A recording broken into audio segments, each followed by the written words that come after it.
Nous sommes également avec Merveille Chantwali. Comment avez-vous analysé ces listes qui circulent actuellement dans différents groupes? Bon, pour nous, au niveau du COREP, laissez-moi d'être clair. Je pense que ces listes-là, pour nous, c'est un non-événement. Parce que d'abord, nous, au niveau du COREP, nous ne sommes pas des juges.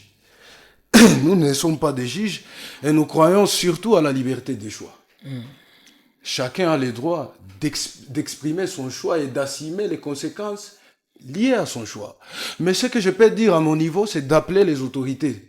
Toutes les personnes qui ont une fonction ou qui occupent un poste politique, je ne sais pas social, quel que soit le niveau, qu'ils puissent occuper ces postes avec un sens élevé des responsabilités.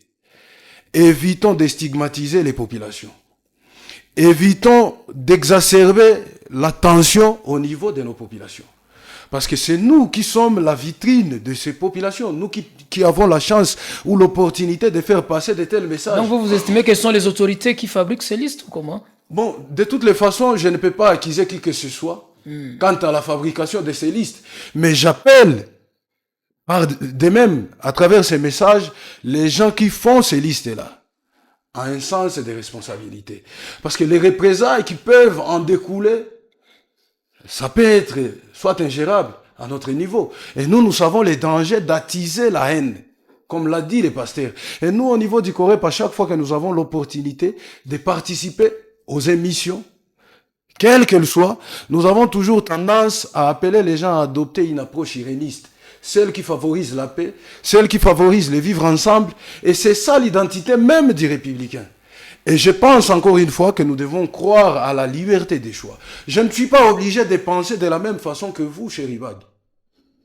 Et surtout que je pense qu'il y a des gens qui ont raison de condamner la gestion du pouvoir de Kinshasa.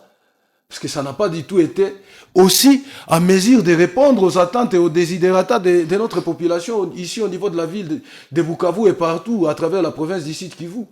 Et quand quelqu'un passe à la radio pour exprimer sa position, pour se dissocier de la politique, de ceux-là qui sont à Kinshasa, qui n'ont jamais priorisé les intérêts de notre peuple, moi je pense que c'est injuste de taxer ces gens-là des ennemis de la République. Vous êtes ennemis de la République quand vous ne savez pas prioriser les intérêts de la population et les intérêts de notre pays.